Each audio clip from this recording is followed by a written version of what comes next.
Hello, hello. Good evening. The Dolores County Broadcasting Network presents the DCTV 4-H Evening News Program for Wednesday, November 15th, 2017. Camera people, Daniel and Devin. Video engineer, producer, and sound engineer, Edward.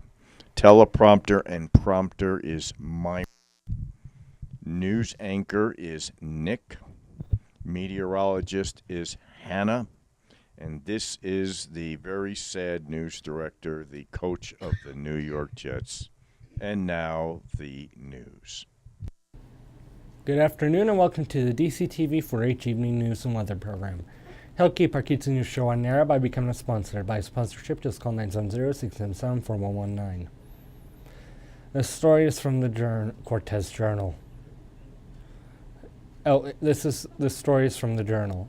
Experts, photo of Billy the Kid and his killer is real deal. Experts now believe a photo purchased at a flea market for $10 shows Billy the Kid standing with the lawman who ultimately killed him, making the snapshot potentially worth millions. Frank Abrams, a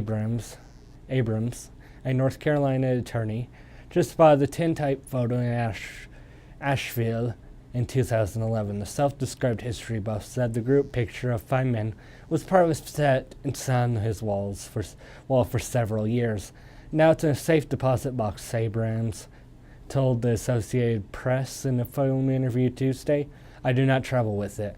After seeing a TV program in 2015 about the discovery of a photo of outlaw playing croquet, Abrams was inspired to research him farther. That's when he thought he recognized Pat Garrett, Billy the Kid's former friend and sheriff who gunned him down. Abrams approached Robert Stahl, a retired professor emeritus at Arizona State University, who is no stranger to the history of the Billy the Kid. A 2015 Stahl filed a petition in the New Mexico Supreme Court in pursuit of a death certificate for the kid, also known as William Bonney from the state medical examiner. Abrams, who lives in Arden, told Albuquerque's KRQE-TV that he spent the next several months consulting various forensic experts. Several said the tintype was likely taken between 1879 and 1880, which coincides with the August 2nd, 1880 date someone had written on the photo, but Abrams said. A Los Angeles forensics video expert said facial recognition software indicates that it's most likely Garrett and Billy the Kid in the picture, according to a signed declaration. A handwriting expert in Texas compared a signature from Garrett on a photo with 10 documents with his known handwriting. He declared the matching and notarized letter in September.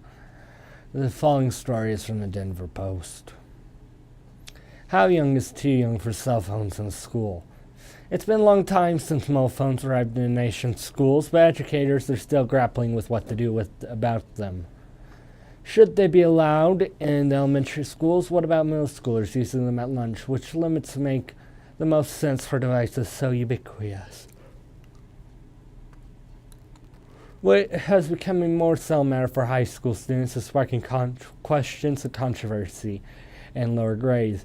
Some 2 decades after portable phones became an inescapable part of the cultural landscape. The debate has emerged in Maryland to be a school system. In suburban Montgomery County, where some of the rules have been relaxed in recent months, it used to be that students through 5th grade carry cell phones only with special permission. But over the years, an increasing number of parents wanted their elementary-age children to take phones to school, often believing kids would be safer walking home or in an emergency with a device at the ready. At the Maryland district recently moved to do away with the old rule. Other parents objected, shocked that children as young as 6 or 7 would be permitted to bring smartphones to school. One father called its child school banning fidget spinners and Pokemon cards while allow cell phones. The story is turned during the Herald. Silverton gets its first avalanche rescue dog in decades. Meet Ed, Silverton Avalanche Rescue Team's first avalanche rescue dog in training in nearly 5 decades. With the increasing number of people taking to the backcountry, the addition of an avalanche rescue dog is considered a major aid in advanced skier without a beacon is caught in an avalanche. Having a dog at my side is extremely valuable, said Ryan Mason, Ed's handler. Up here, we just haven't had that dog element of an avalanche rescue deployment.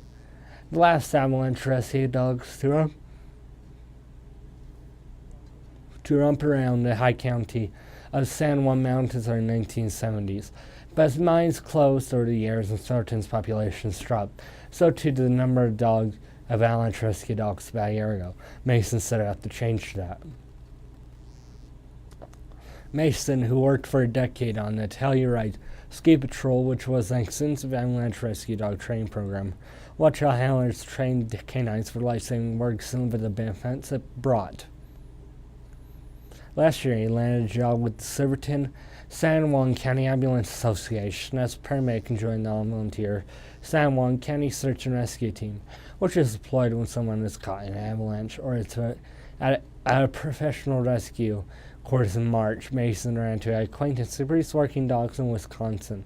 35-year-old Pennsylvanian native immediately recognized the opportunity to train a rescue dog of his own.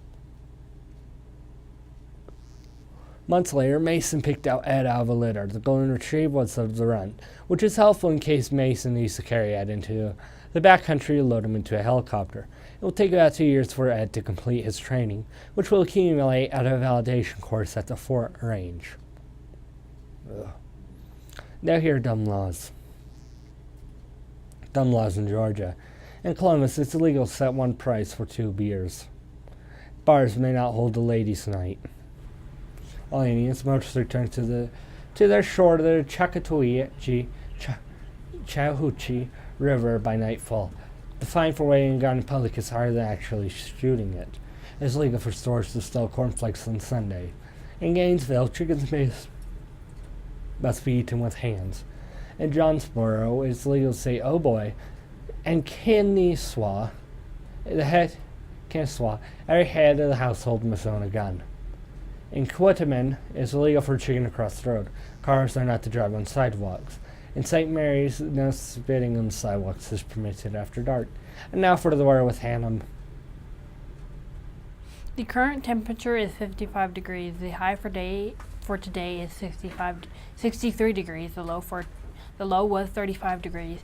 The wind has been between 1 and 8 miles per hour from the west. The gusts have been up to 21 miles per hour. The barometer is at 30.1 inches and is falling. The humidity is at 21%.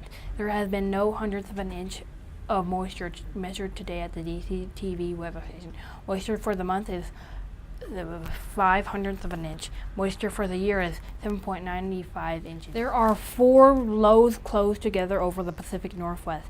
These lows are causing scattered rain and snow showers from Washington into Montana and south into California and then into Wyoming and Nevada.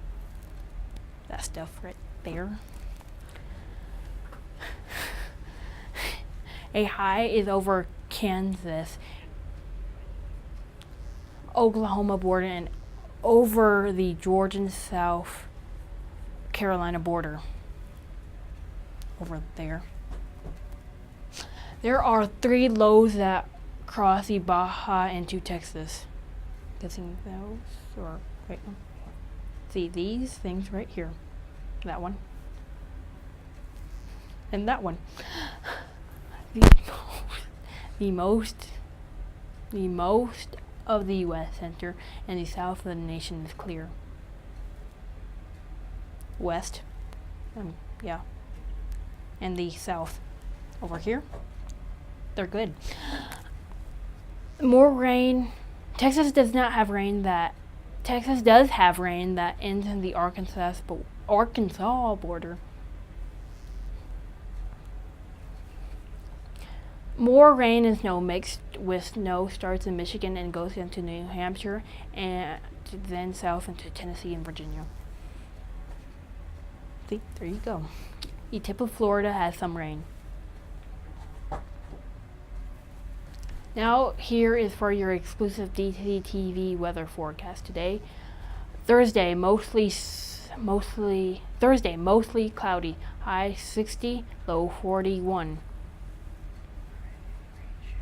Friday, high 56, low 25. Saturday, high 48, low 23.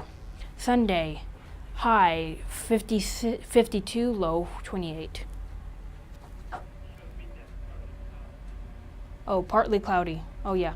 Monday, partly cloudy, high 54, low 31. Now for the climate change report. CO2 carbon dioxide is one of the principal causes of climate change, and it is important that we report the CO2 weekly change. CO2 traps in heat and atmosphere, which causes climate instability, resulting in significant swings worldwide of moisture and hot, cold temperatures. But it is important to note that the overall long-term trend is that the planet is warming. Following the CO2 numbers in parts per million for the week of November 11th.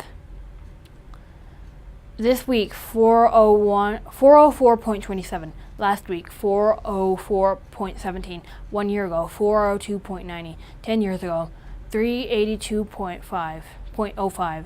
50 years ago, 320.72. Thank you, Dr. Peter Trans of the National Oceanographic and